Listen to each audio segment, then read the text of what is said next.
السلام علیکم ورحمۃ اللہ وبرکاتہ۔ ان الحمد للہ نحمده ونستعینه ونستغفره ونعوذ باللہ من شرور انفسنا ومن سیئات اعمالنا من يهده الله فلا مضل له ومن يضلله فلا هادي له وأشهد أن لا إله إلا الله وحده لا شريك له وأشهد أن محمدًا عبده ورسوله اللهم صل على محمد وعلى آل محمد كما صليت على إبراهيم وعلى آل إبراهيم إنك حميد مجيد اللهم بارك على محمد وعلى آل محمد كما باركت على إبراهيم وعلى آل إبراهيم إنك حميد مجيد أعوذ بالله من الشيطان الرجيم بسم الله الرحمن الرحيم يا أيها الذين آمنوا اتقوا الله حق تقاته ولا تموتن إلا وأنتم مسلمون يا أيها الناس اتقوا ربكم الذي خلقكم من نفس واحدة وخلق منها زوجها وبث منهما رجالا كثيرا ونساء واتقوا الله الذي تساءلون به والأرحام إن الله كان عليكم رقيبا يا أيها الذين آمنوا اتقوا الله وقولوا قولا سديدا يصلح لكم أعمالكم ويغفر لكم ذنوبكم ومن يطع الله ورسوله فقد فاز فوزا عظيما أما بعد فإن أحسن الحديث كتاب الله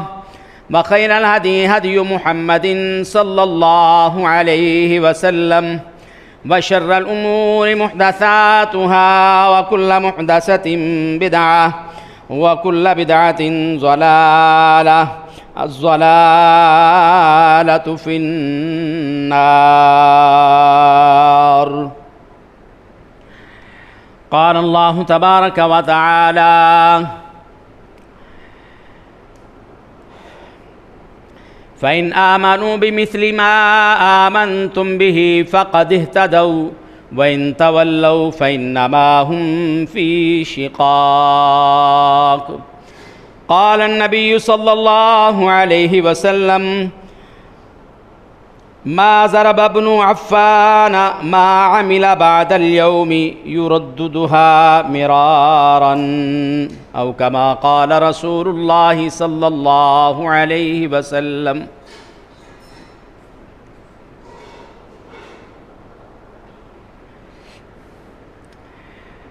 ہر قسم کی تعریفات، تسبیحات، تحمیدات، کبریائی کی باتیں، تعریف کی باتیں، بلائی کی، خیر کی، عزت کی، جلال کی باتیں اللہ رب العالمین کے لیے ہیں۔ درود و سلام سید الانبیاء، امام الانبیاء، سرور کونین، احمد مجتبیٰ، سید الاولین والآخرین، خاتم النبیین، جناب محمد الرسول اللہ صلی اللہ علیہ وآلہ وسلم پر ہے۔ اللہ رب العزت نے جناب رسول اللہ صلی اللہ علیہ وسلم کو ہم انسانوں کی رشد و ہدایت کے لیے مبعوث فرمایا ہے۔ یقیناً وہ شخص بڑا ہی کامیاب ہے، بڑا ہی کامران ہے، جس نے اپنی زندگی جناب رسول اللہ صلی اللہ علیہ وسلم کے حکم کے مطابق، آپ کی سیرت کے مطابق بنا لی۔ یقیناً وہ شخص اس مختصر زندگی میں بھی کامیاب ہوگا اور آخرت کی حقیقی زندگی آباداً آباد ہمیشہ ہمیشہ رہنے والی اس کی زندگی بھی کامیاب ہوگی۔ سامعین محترم، آج ذوالحجہ کی 19 تاریخ ہے ذوالحجہ کے اندر سب سے عظیم کام جو کیا جاتا ہے 10 ذوالحجہ کو مسلمان نماز عید الاضحیٰ ادا کرنے کے بعد اپنے جانور اللہ کے راستے میں قربان کرتے ہیں۔ ذوالحجہ مسلمانوں کے لیے ایک بہت بڑا اللہ کو راضی کرنے کا مہینہ ہے، اور اسی ذوالحجہ کے ساتھ مسلمانوں کی تاریخ بھی وابستہ ہے۔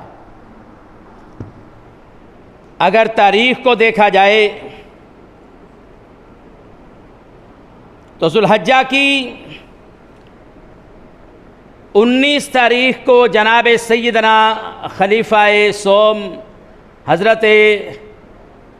عثمان بن عفان رضی اللہ تعالیٰ عنہ نے شہادت حاصل کی تھی۔ جہاں ذوالحجہ کا مہینہ اپنے جانور اللہ کے راستے میں قربان کر کے اللہ کے چہرے کی خوشنودی کو حاصل کیا جاتا ہے، اسی مہینے میں چند دن بعد جناب سیدنا حضرت عثمان بن عفان رضی اللہ تعالیٰ عنہ نے اپنی جان کا نذرانہ، اپنی جان کی قربانی دے کر اللہ کی رضا کو حاصل کیا۔ یہ مسلمانوں کی تاریخ کا ایک سلسلہ ہے، بہادری اور شجاعت کا یہ نام ہے، اور قرآن کریم میں اللہ رب العزت نے سورۃ البقرہ پہلے پارے میں آیت نمبر 137 میں ارشاد فرمایا ہے فَإِنْ آمَنُوا بِمِثْلِ مَا آمَنْتُمْ بِهِ فَقَدْ اهْتَدَوْا، اے ایمان والو تم اس جیسا ایمان لے آؤ جس طرح کا ایمان جناب محمد الرسول اللہ صلی اللہ علیہ وسلم کے صحابہ نے ایمان لایا تھا۔ فقد اہتدوا، تو اللہ رب العزت کہتے ہیں البتہ تحقیق تم کامیاب ہو جاؤ گے، ہدایت یافتہ لوگوں میں شامل ہو جاؤ گے، ہدایت تمہارا مقدر بنے گی۔ سامعین محترم، آج کا خطبہ جمعۃ المبارک کی یہ مختصر وقت ہم جناب سیدنا حضرت عثمان غنی رضی اللہ تعالیٰ عنہ کی سیرت کے حوالے سے، آپ کی شہادت کے حوالے سے اس کے متعلق تعلیمات حاصل کریں گے، اور ہم یہ سیکھیں گے کہ جناب سیدنا حضرت عثمان غنی رضی اللہ تعالیٰ عنہ نے کس بہادری کا مظاہرہ کیا تھا، کس شجاعت کا مظاہرہ کیا تھا، اور کس قدر اللہ رب العزت نے ان کو استقامت عطا فرمائی تھی، کس قدر اللہ رب العزت نے ان کو صبر سے نوازا تھا، جبکہ وہ وقت کے امیر تھے، خلیفہ تھے، وہ چاہتے اپنے دشمنوں کو اور بلوائیوں کو ان کی گردنوں کو اڑانے کا حکم بھی دے سکتے تھے، ان سے مقابلہ بھی کر سکتے تھے، اور وہ بلوائی، وہ جو جناب سیدنا حضرت عثمان رضی اللہ تعالیٰ عنہ کے خون کے پیاسے تھے، وہ ان کا کچھ بگاڑ بھی نہیں سکتے تھے اگر یہ مقابلہ کرنے پر آ جاتے۔ لیکن ہمیشہ سیدنا عثمان غنی رضی اللہ تعالیٰ عنہ نے سیرت کا وہ کردار ادا کیا ہے جو ان کی تربیت جناب محمد الرسول اللہ صلی اللہ علیہ وسلم نے کی تھی۔ حضرت عثمان غنی رضی اللہ تعالیٰ عنہ کے فضائل بیان کرے تو ان کے فضائل میں سے یہ ایک ہی حدیث ہمارے لیے بہت بہت بڑی ہے۔ جناب رسول اللہ صلی اللہ علیہ وسلم نے مسند احمد کی 20,961 نمبر حدیث ہے مسند احمد میں جناب رسول اللہ صلی اللہ علیہ وسلم نے سیدنا عثمان ذو النورین رضی اللہ تعالیٰ عنہ کے بارے میں ارشاد فرمایا، کہا ما ضرب ابن عفان ما عمل بعد اليوم، کہا اے عثمان بن عفان، اے عثمان ذو النورین، کہا آج کے بعد اگر آپ کوئی بھی عمل نہیں کرتے، آج کے بعد آپ کوئی بھی عمل نہیں کرتے تو آپ کو کوئی چیز بھی نقصان نہیں پہنچا سکتی، جنت میں داخل ہونے سے روک نہیں سکتی۔ رسول اللہ صلی اللہ علیہ وسلم نے یہ بات متعدد بار، کئی بار یہ بات کہی کہ عثمان اگر آج کے بعد تو کوئی بھی عمل نہیں کرتا تو تیرے لیے کوئی بھی نقصان کی بات نہیں ہے، کوئی بھی چیز تجھے جنت کے داخلے سے نہیں روک سکتی۔ اس سے بڑا بڑھ کر اور کون سی فضیلت اور عزت اور احترام کی بات ہو سکتی ہے۔ رسول اللہ صلی اللہ علیہ وسلم نے کہا، ما ضرب ابن عفان ما عمل بعد اليوم، آج کے بعد عثمان تجھے کوئی بھی عمل نقصان نہیں پہنچا سکتا اور جنت کے داخلے سے نہیں روک سکتا۔ سامعین محترم، رسول اللہ صلی اللہ علیہ وسلم نے اپنے صحابہ کو اپنی زندگی میں بھی جنت کی بشارت دی ہے۔ ان عشرہ مبشرہ میں جناب سیدنا حضرت عثمان غنی رضی اللہ تعالیٰ عنہ بھی شامل ہیں، اور یہ وہی عثمان ہیں ذو النورین رضی اللہ تعالیٰ عنہ جن کو رسول اللہ صلی اللہ علیہ وسلم نے پہلے اپنی ایک بیٹی کا نکاح دیا ہے، اور اپنی بیٹی کی وفات پر جناب رسول اللہ صلی اللہ علیہ وسلم نے حضرت رقیہ اپنی تیسرے نمبر والی بیٹی کا بھی نکاح حضرت عثمان غنی رضی اللہ تعالیٰ عنہ سے کر دیا ہے۔ ذرا اندازہ تو کیجئے محبت کا اور آپ کا وقار رسول اللہ صلی اللہ علیہ وسلم کی نظر میں کیا تھا، آپ کا مقام کیا تھا کہ ایک بیٹی کی وفات کے بعد اپنی دوسری بیٹی حضرت عثمان غنی رضی اللہ تعالیٰ عنہ کے نکاح میں دے دی۔ اسی لیے تو حضرت عثمان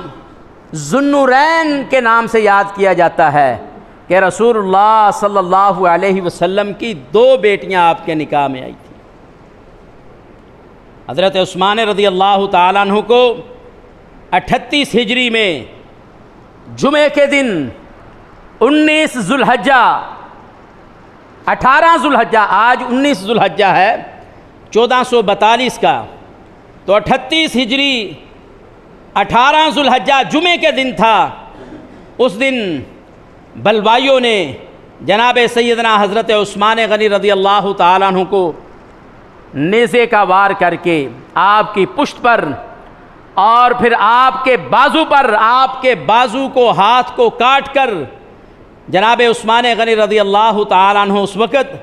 قرآن کریم کی تلاوت فرما رہے تھے۔ حضرت عثمان غنی رضی اللہ تعالیٰ عنہ کا خون قرآن کریم پر گرا اور آپ شہادت نوش فرما گئے۔ یہ مسلمانوں کی ایک تاریخ ہے۔ وہ لوگ جو 10 محرم پر خون کی ہولی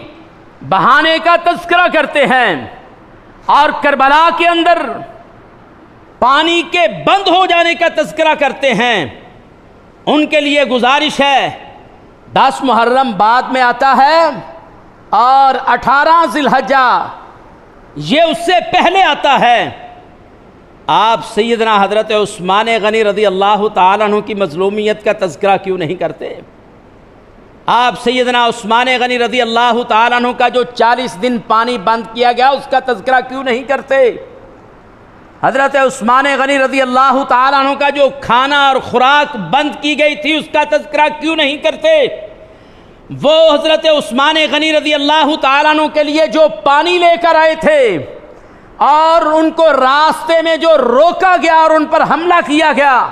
جناب سیدنا حضرت علی المرتضیٰ رضی اللہ تعالیٰ عنہ، جو حضرت عثمان غنی رضی اللہ تعالیٰ عنہ کے ہم زلف بھی تھے، وہ پانی لے کر آ رہے ہیں،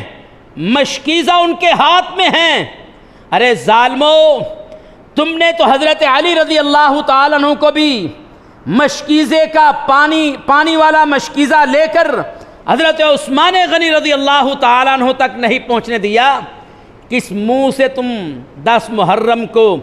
جلوس نکالتے ہو، شہادت حضرت حسین کو مناتے ہو اور کربلا کا تذکرہ کرتے ہو؟ وہاں چند دن پانی بند ہوا ہے، یہاں میرے عثمان کا 40 دن پانی بند کر دیا گیا۔ حضرت عثمان غنی رضی اللہ تعالیٰ عنہ کی اللہ اکبر زندگی کے آخری ایام کے یہ معاملات ہیں۔ آپ وقت کے خلیفہ بھی ہیں اور کبائر صحابہ بھی موجود ہیں، اور صحابہ کرام رضوان اللہ علیہم اجمعین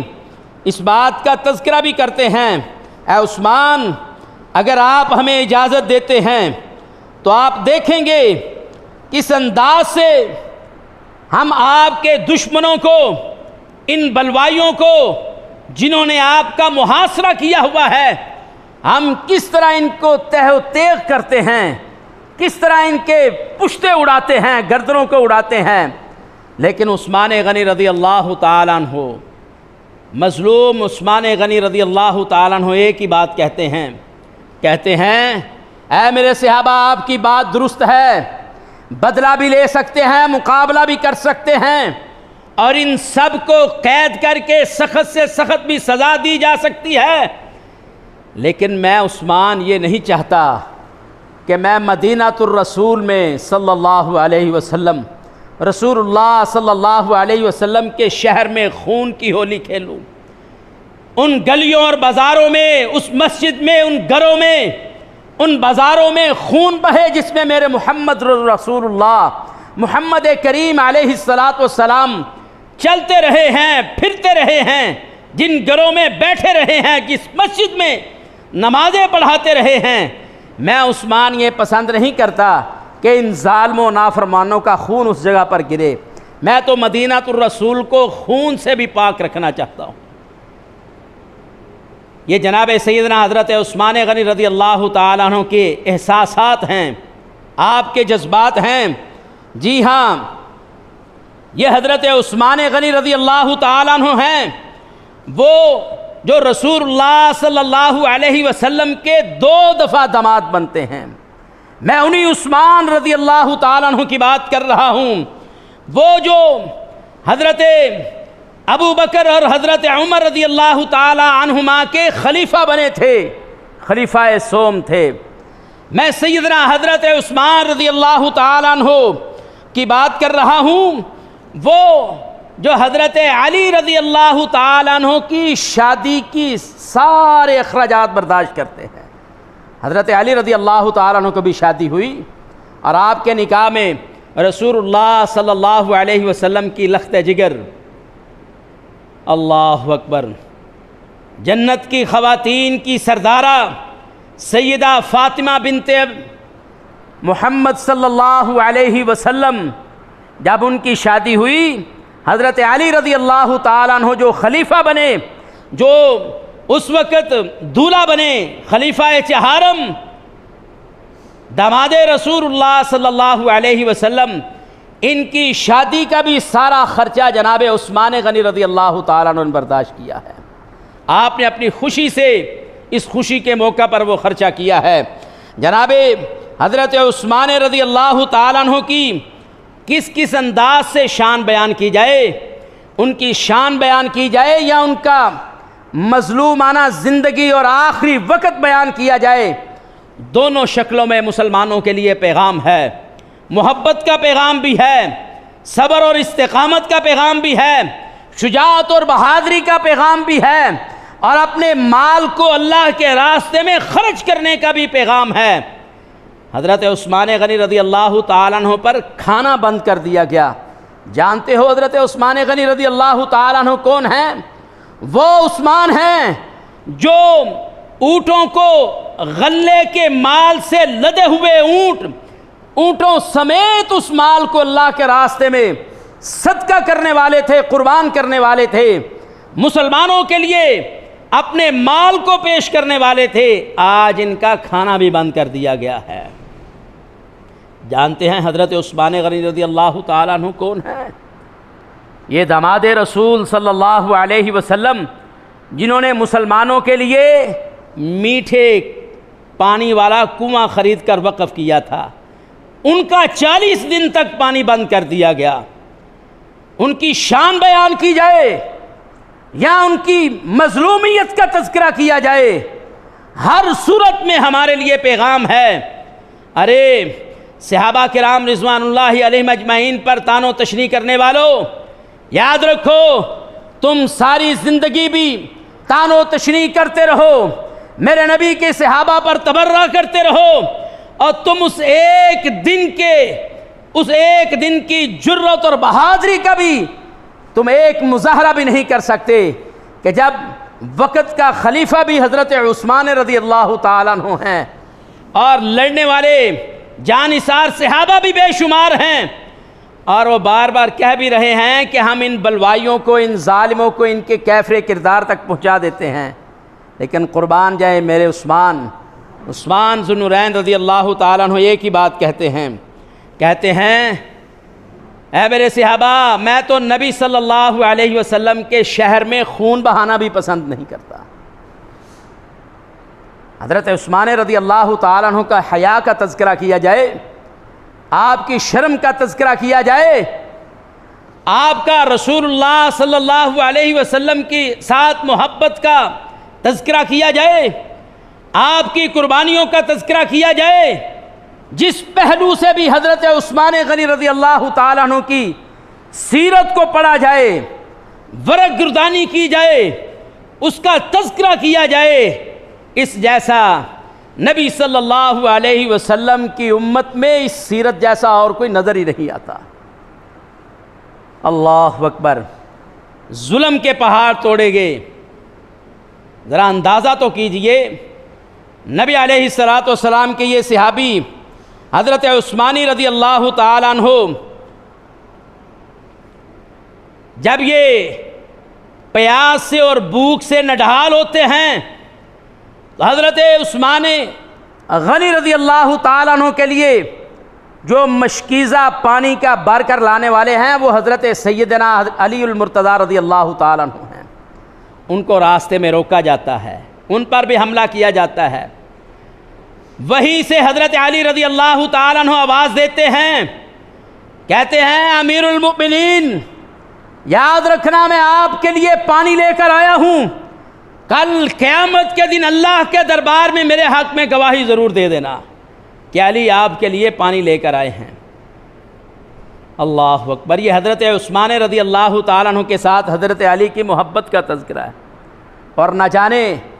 کہاں سے وہ سوچ اور فکر اور ذہن پیدا ہو گئے ہیں جو آج بھی حضرت علی کو مشکل کشا کہتے ہیں، جو آج بھی سب کچھ انہی کو سمجھتے ہیں، حتیٰ کہ ایک انعام حضرت علی رضی اللہ تعالیٰ عنہ کو انسانیت سے نکال کر نعوذ باللہ اللہ کے حق پر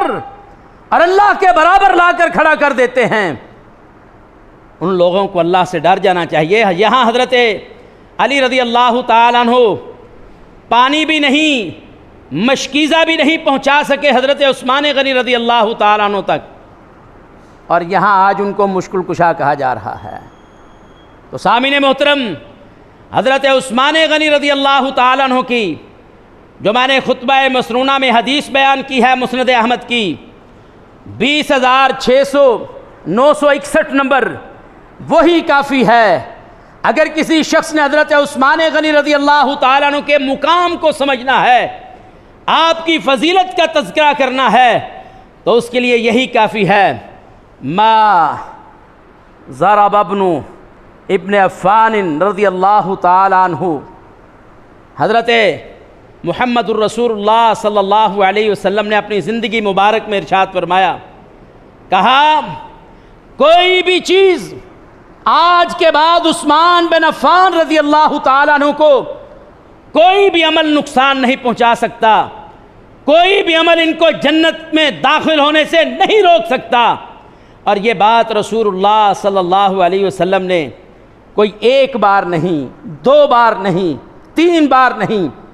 مختلف مواقع پر بے شمار مرتبہ یہ بات کہی ہے، عثمان آج کے بعد اگر تم کوئی بھی عمل نہیں کرو گے تو اللہ رب العزت پھر بھی تجھے جنت میں ضرور داخلہ عطا فرمائیں گے۔ یہ سیدنا حضرت عثمان غنی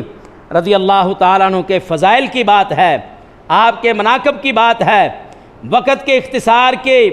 قلت کے پیش نظر اسی پر میں اکتفا کرتا ہوں۔ حضرت عثمان غنی رضی اللہ تعالیٰ عنہ کی مثالیں، آپ کی زندگی کی وہ باتیں جو رسول اللہ صلی اللہ علیہ وسلم نے ہر موقع پر پسند کی ہیں، ان کے لیے بھی ایک وقت چاہیے، اور آپ کے مظلوم، آپ کی مظلومیت کا تذکرہ کرنے کے لیے بھی ایک وقت درکار ہے۔ اس کے بغیر ہم اس بات کو نہیں سمجھ سکتے۔ ان ساری باتوں کو سمجھنے کے لیے ایک ہی حدیث رسول اللہ صلی اللہ علیہ وسلم کی ہے کہ آج کے بعد عثمان تم کوئی بھی عمل نہ کرو تو اللہ تجھے جنت کا داخلہ ضرور عطا فرمائیں گے، اور کئی بار یہ بات کہی۔ اللہ رب العزت سے دعا ہے اللہ رب العزت ہمیں رسول اللہ صلی اللہ علیہ وسلم کے صحابہ کے مناقب کو، آپ کے فضائل کو اور آپ کے رتبے کو اور مقام کو سمجھنے کی توفیق عطا فرمائے۔ اور اللہ رب العزت نے جو ارشاد فرمایا، کہا ہے اے لوگو جو ایمان لائے ہو، تم میرے نبی کے صحابہ جیسا ایمان ہی لے آؤ، تم اس جیسا ایمان ہی قبول کر لو، اس جیسے ایمان کا اظہار ہی کر لو، اللہ تمہیں کامیاب کر دے گا، ہدایت یافتہ لوگوں میں شامل فرما دے گا۔ اے اللہ، ہم تیرے نبی کے دین پر بھی ایمان لائے ہیں اور اس شریعت پر بھی ایمان لائے ہیں، اور تیرے نبی کے صحابہ کے ایمان جیسا ایمان لانے کی بھی کوشش کرتے ہیں۔ اے اللہ تو ہمیں ہدایت یافتہ لوگوں میں شامل فرما۔ وما علیہ الا البلاغ۔